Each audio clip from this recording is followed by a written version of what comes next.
brand new Motor Synth from Gamechanger Audio. This is a brand new device, just came out of the market. I got this a couple weeks ago, and this is a project that was funded on, I believe this was Indiegogo. Got it about 2 weeks ago, but finally just getting around to unboxing it. Let's see if I can kind of get this in here.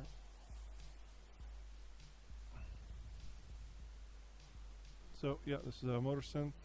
This is the US version. I believe that's serial number 127, produced August 2020. So just this month. So got to hand it to the guys there. They shipped these out very quickly. We got the email and then they were on our doorsteps just a couple days later.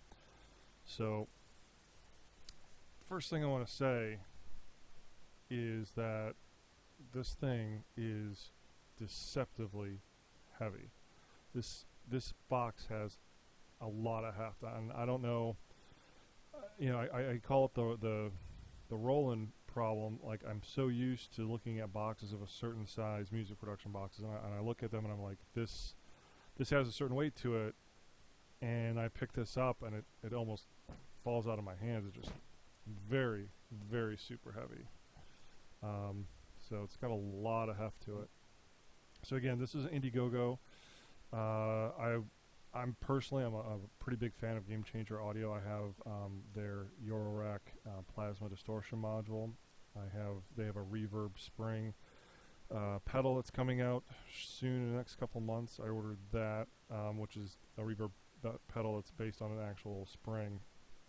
So the way these guys take a look at how audio is produced, very interesting, very unique viewpoint on how to do things. And when I saw a demonstration of this and a description of it, I was just kind of blown away with the idea of it. And we'll see how it sounds, and if it's just a fad or if it's kind of like an actual thing that could, you know, no pun intended, change the audio production game as far as how to produce certain types of sounds. So we'll discuss a little bit exactly what makes this Motor Synth kind of, you know, what the motors have to do with producing sound. So again, for this video, I'm just going to do a quick unboxing, and then we're going to kind of just hook it up, get some basic sounds, maybe do an overview of the layout, discuss how it works, and maybe just get any other first impressions before we move on. Alright, without further ado, let's just open this bad boy up. It's been very tempting. I've had, like I said, while I was getting this new streaming setup put together, I had this box staring at me for 2 weeks, and it's been really tempting to just pry it open, but so first I'm opening it. So we've got a manual, which this is interesting because this, let me show you this. I had this loaded up. This is the actual, if you go to the website, this is the manual that you can download. And yeah, this kind of looks the same thing, but maybe a little more put together. You know, which makes sense, because if the guys are, you know, they had to get this all printed out. This is a pretty heavy stock. I mean, they probably had to put this in while they were in the production process and didn't have time to really make it super well finished. This is kind of the first page of the manual, so maybe this is another page they had printed up.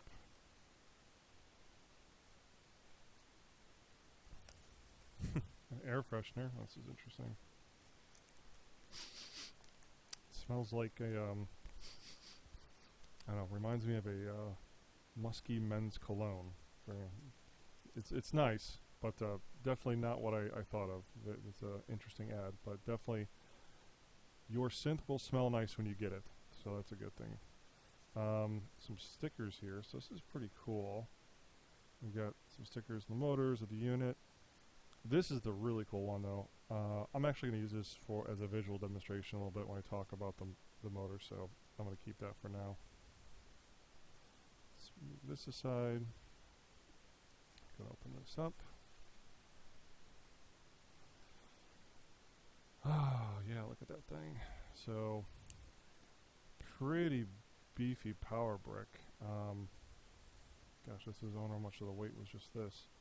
Let's see, a US 120 and a USB. Yeah. This is still pretty heavy, so that power brick adds some weight, but it's definitely not where the weight really goes.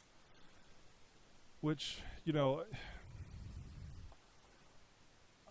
this isn't really a rant, because this is kind of more of a critique in general. As someone who might have a bunch of devices, try to make a rack of different equipment, especially tabletop or desktop devices, if I had one thing immediately I would want to change, I wish this would be integrated within the unit. Meaning, basically, we would just be able to plug the standard 3-prong power plug into the back of the unit and be done with it. That would be nice. I mean, obviously, that's adds a lot of space. There might be heat issues that you have to deal with. But, you know, not the end of the world, but that is a beefy power brick you're going to have to find a home for somewhere later on.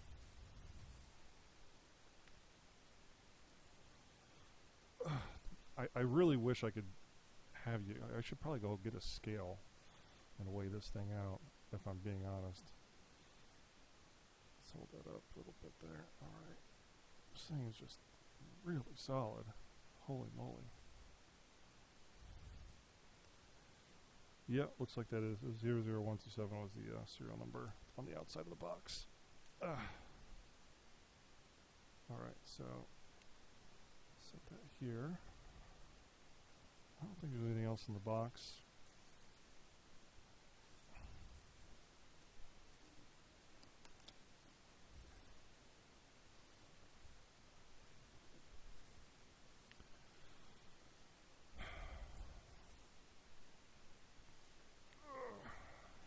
I'm straining just to lift that. I am out of shape, and this is heavy. Wow. Okay. You know, just for fun, I'm going to go grab a scale. I'm curious what this weighs. Okay, so we got a little kitchen scale here. Actually, let's zero it out first.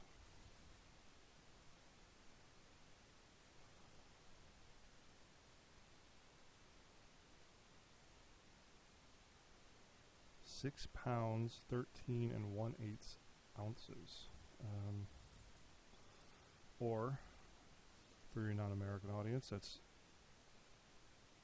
3 kilograms, just over 3 kilograms, 3,095 grams. Wow. So, let's see. Yeah, let's get that a little better.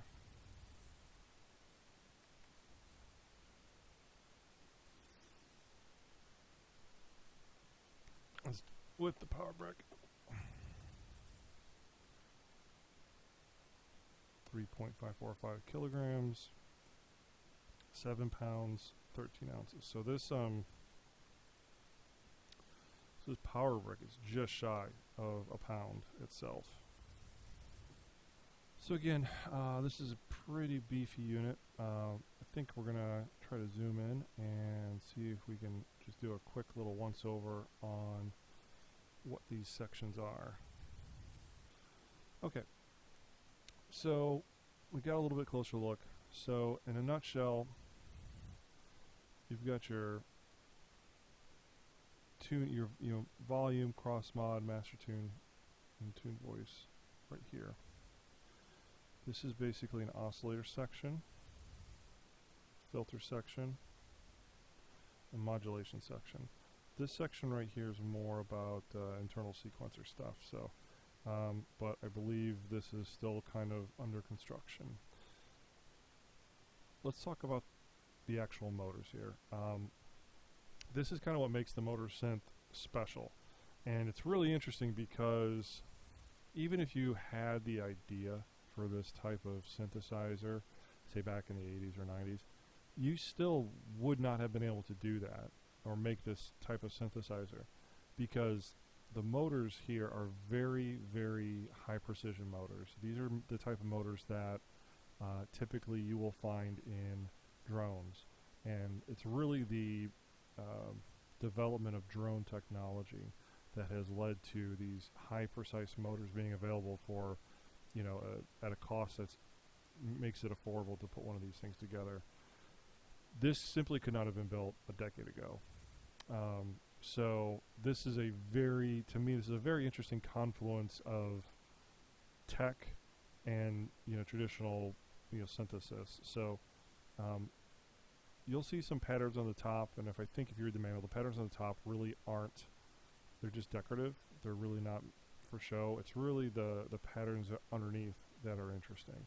The patterns are underneath that are actually used by the synth are similar to what you see on the sticker here. So the first time you hear the term Motor Synth, it would not be ridiculous if you thought to yourself, oh, okay, these are one or more motors that are going to whirl up and make some noise, and you're going to have like a mic there, and it's going to pick up the noise, and then that's going to be how you're making your sound in the synthesizer. That's not really how the Motor Synth works. And I'd like to explain this out because I really think this is an ingenious idea. So you have a laser or other light source that's emitted from the bottom of the synth up to the bottom of the motor disc. And this is kind of what it would look like. So if there's a white source, it emits back. It could be received as a signal internally. If it's black, it's not, so it doesn't receive a signal. And as you might recognize, just like CDs, the pits and grooves on CDs, that could be interpreted as a 1 or a 0. However, for the Motor Synth, it's not just a binary 1 or 0. It can be interpreted as a continuous flow of values. So, and that could correspond between white and black going through the grayscale. If you look at the inner track here, you've got a gradual change or modulation from black to white back to black, and you've got these shades of gray that kind of continuously change back and forth. So this can be thought of as representing a sine wave. You've got, a white max value, a black min value, and then you've got the shades of gray that go up and down, back and forth between black and gray. So the laser or other light source that's underneath the synth that's being emitted on this disc will be focused, bounce off that to a receptor, can take that signal and translate that into a sine wave shape. Same here. If you see here on the next track, we have basically there's no gray. It's black, black, white, black, white. And if you've got the idea so far, you can see that this represents a square wave, because you're just going from min to max to min to max. It's just going, straight up, and it's white for a while, straight down, black for a while, straight up, white for a while, straight down. There's no gray, there's no shades in between. So this middle track can be a square wave. And then here, you can probably see where this is going. You start with black, ramps up to white, and then it goes right from white to black. So you got black, ramps up to white, and goes right back to black. Ramps up to white, goes right back to black. And obviously, it's a triangle wave. So based on how the light is, focused on here, here, or here, you can use the system to generate a sine wave, a square wave, and a triangle wave. Now, again, you might be saying, well, what's so unique about that? Anybody can do that, right? That's you have digital circuits that do that. So the interesting thing I think about this is that it's not the fact that it could generate, a sine wave or a square wave or triangle wave with this method. What I think you're going to see some good uses out of this synth is the fact that this is a physical motor. So this has to have spin up and spin down time. This isn't, you're going to have high precision motors that are made for drones. They're meant to start up really quickly, but there's going to be just a bit of delay on that. And I'm sure there's settings in here that, you know, or portamento that could kind of really adjust that start up and start down method. You work with the envelopes or whatnot. You're going to be able to get I think, a unique, colorful sound to this that, you know, isn't going to be easily replicated currently with the software that's out there now. Obviously, you could probably write something that's going to be mimic this, but being that this is a pure analog, you know, analog generating device, you have analog motors that are generating the signal, which I'm sure is, I'm not sure how the system generates the signal internally. I believe this is at least digital in some portions. Obviously, you're getting a light, so you got a digital analog converter somewhere there, or I'm sorry, analog to digital converter somewhere there. So I really think that this method is interesting. You know, I would be curious if in the future you could get different motors. I'm thinking for this initial batch, they're not thinking about that. They're thinking about being profitable and getting things out the door. But, you know, if this is a very successful product, I would be interested to see if you had different types of oscillator shapes. Maybe switch out the discs or switch out the motors themselves and make them interchangeable. Maybe you have motors with different characteristics. But, again, it's probably getting quite ahead of where Gamechanger is thinking right now. So, what I'm going to do, again, is I'm going to, you know, look this over, hook it up, just get some basic sounds today, see what we can get out of it just out of the box, and we'll go from there.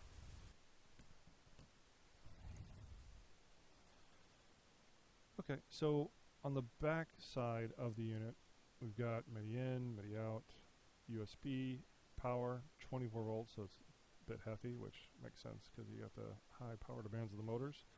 You've got voice 1 and a voice 2 center return inserts, 1/8" headphones, 1/4" in and out. I'm assuming that's mono, we'll see later. These are the CV inputs, 1 and 3, triggers 1 and 3.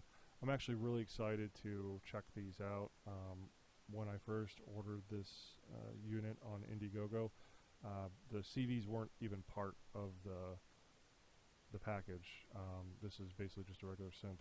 This Motor Synth has really grown from the initial show, so it's one of those devices where you get more than you initially thought, which is always great when you're dealing with these Kickstarter, Indiegogo type campaigns.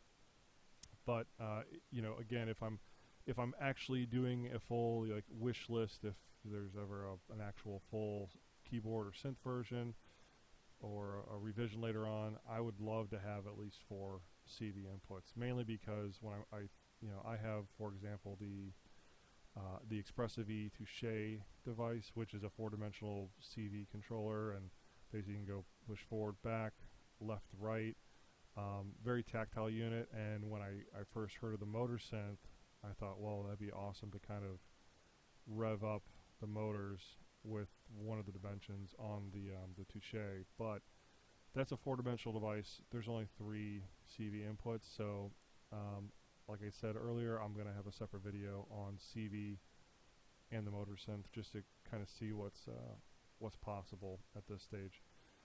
So I'm definitely going to at least try, even if we only have 3 out of the 4 dimensions on the Touche, we'll at least try that, see if we can rev this up via CV. Other side, you know, this is just a pretty standard solid metal case. You know, pretty slick. We've got some fan outputs here, and we got a little micro SD slots. Whoa, that just shot out of there. That's pretty cool. Yeah, look at that. That probably set them back a couple bucks. Well, that's a nice little touch. So, thanks for including that. Put that back in there. Yeah, pretty well hidden. It's not marked or anything, so. Bottom side. Yeah, it just looks like more grilled areas to blow some hot air out.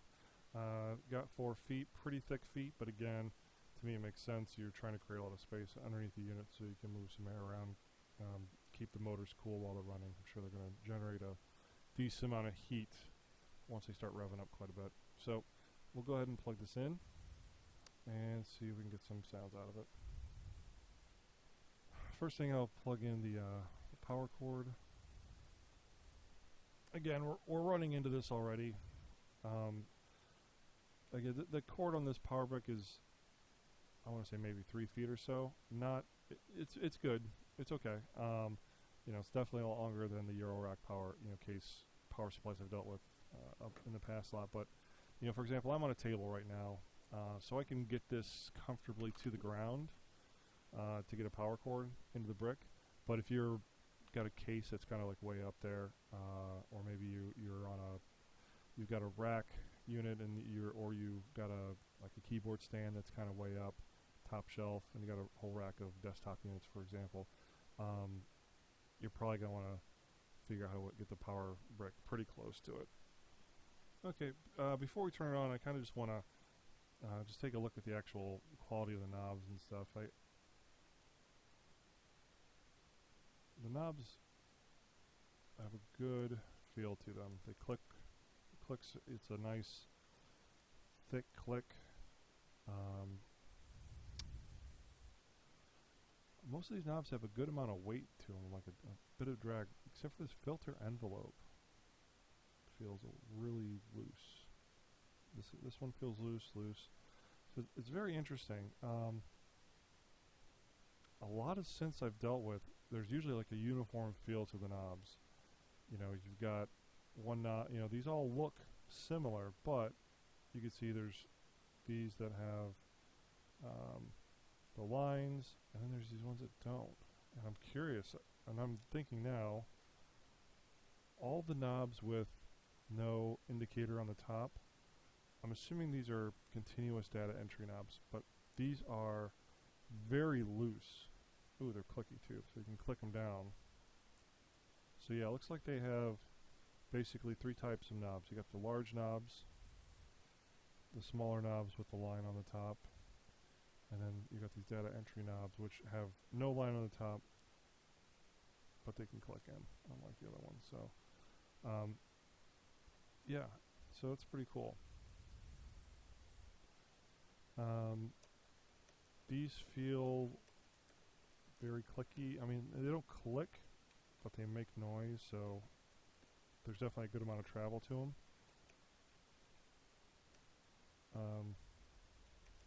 Yeah, they feel good. Yeah, pretty solid. Yeah, overall, I'm really pleased with the way this is kind of laid out so far. We'll see how it is in actual use. My OCD is kind of wondering why this control knob is kind of like offset from the rest of these data entry knobs. We'll see. Maybe this is because this is the one you're going to use the most, so it's actually a little more ergonomically correct to kind of have this offset so you know which one you're grabbing if you're not looking. So, all right, let's hook it up to the mixer and turn it on and see what sounds we get. Okay, let's start her up.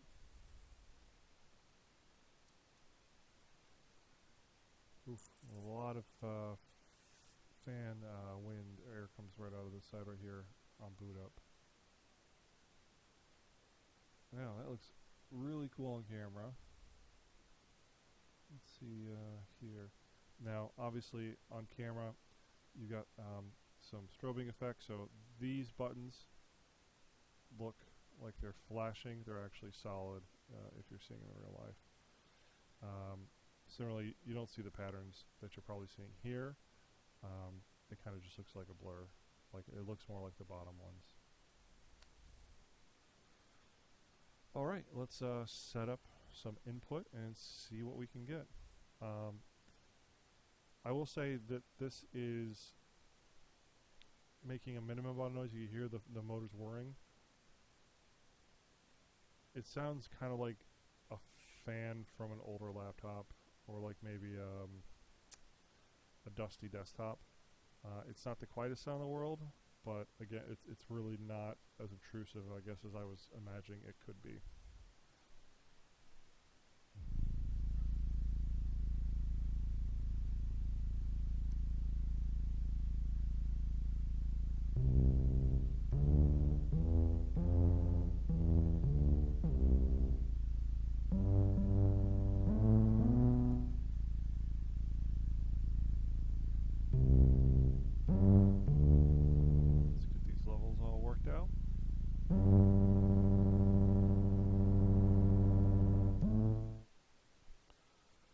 Okay, I got everything hooked up. Having a little bit of an issue with the screen over here staying in focus. So you might see me messing with that, or you might see it move around, but if so, that is why. So right now, if you turn the volume all the way down, it asks if you want to go to sleep. So I'm just going to go no. Moves back to the regular screen. Now you should know, while I was hooking everything up, the fan speed and the noise started to increase again. So now it's getting more, sounding more like a really old laptop under strain. And again, you're seeing a lot, probably on the video, a lot of flashing on the buttons and on the fans. I could tell you in person, this is all a solid red light and a solid white lights down here. So let's go ahead and turn up the volume.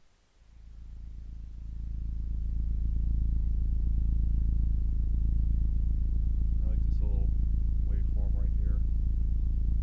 Let's go ahead and try to hit something up and see what we can get.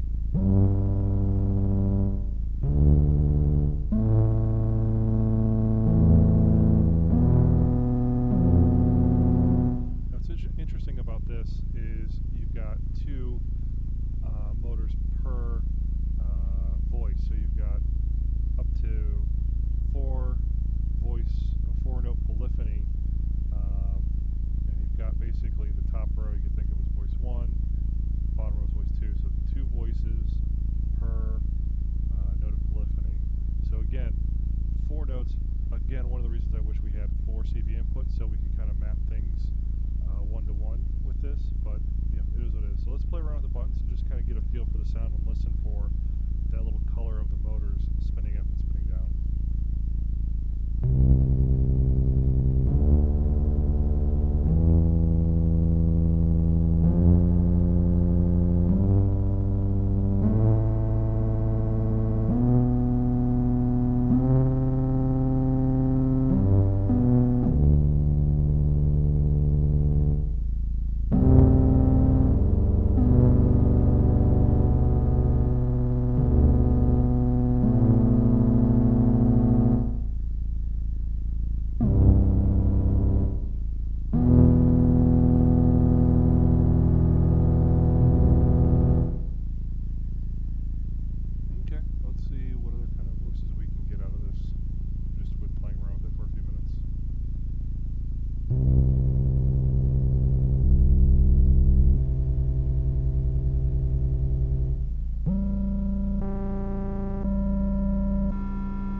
I said earlier that it would not be ridiculous for you to hear the term Motor Synth and think, oh, they're just putting a microphone to the motors and that's how you're getting your sound.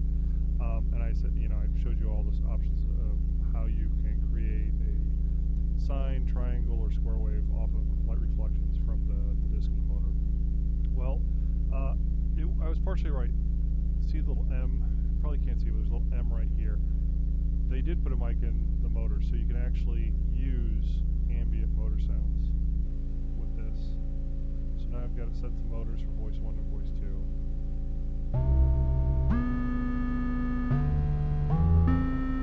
Now obviously it's processed a bit, but you get that ambient motor sound. You can hear that whir up and whir down in the background.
voice running to the tone really quickly, and a second voice kind of playing catch up. Let's put it back to that screen so you can kind of see it.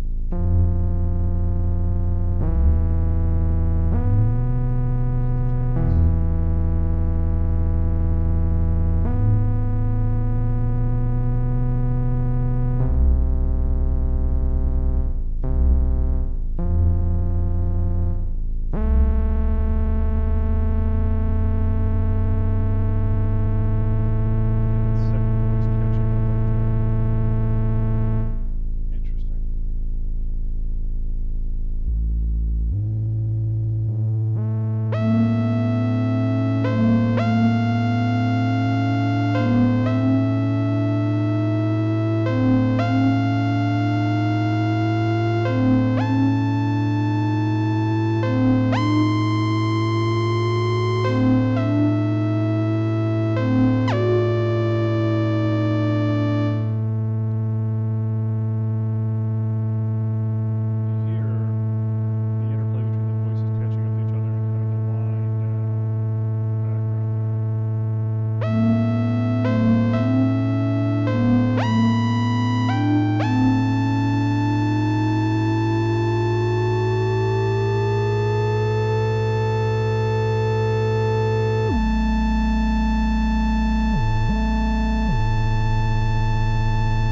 acceleration, braking, and the interplay between the voices. I'm really, really interested to see more of the modulation section. Like I said, I haven't had time to really dig into that too much, but just playing around with the voices and just some of the filters there. Wow, really, really, really fun. Really fun. I'm going to turn this off.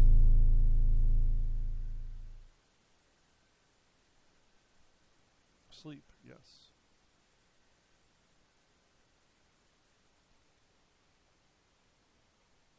And just like that, the motor stopped.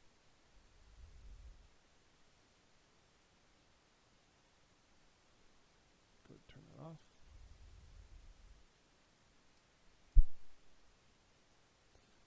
Alright, no cooldown, it just shuts right off as soon as you turn the power off. Yeah, I don't know if you could tell, but I was really wrapped up in kind of playing around with that. I'm actually kind of surprised. You know, I had a chord bot hooked up to it, and I thought I was going to, you know, play around with some notes and stuff, but just with the buttons right here, you're able to just do some really cool, quick experimentation with it.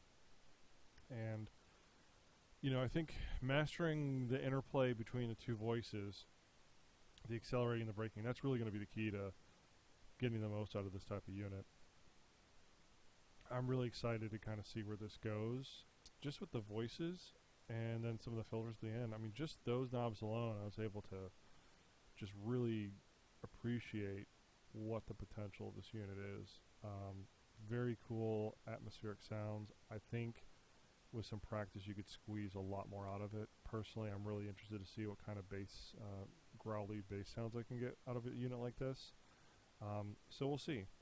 I really think it's going to be a matter of figuring out how to manipulate that acceleration and braking. So I'm excited to keep using this. I'm really happy with my purchase. Again, there are a number of Kickstarters and Indiegogos that can go south.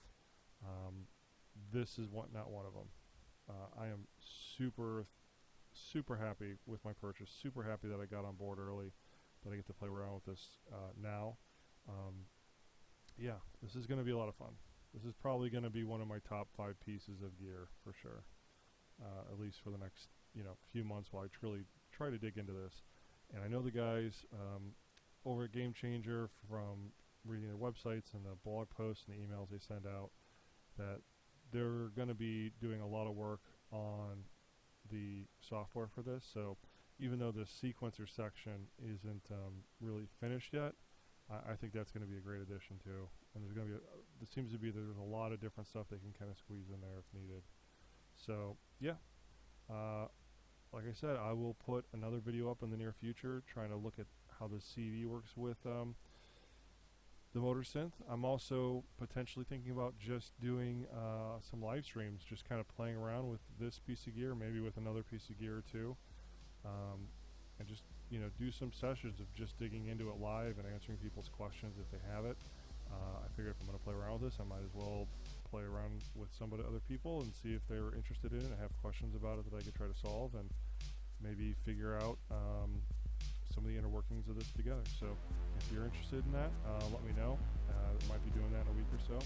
Otherwise, thanks for watching,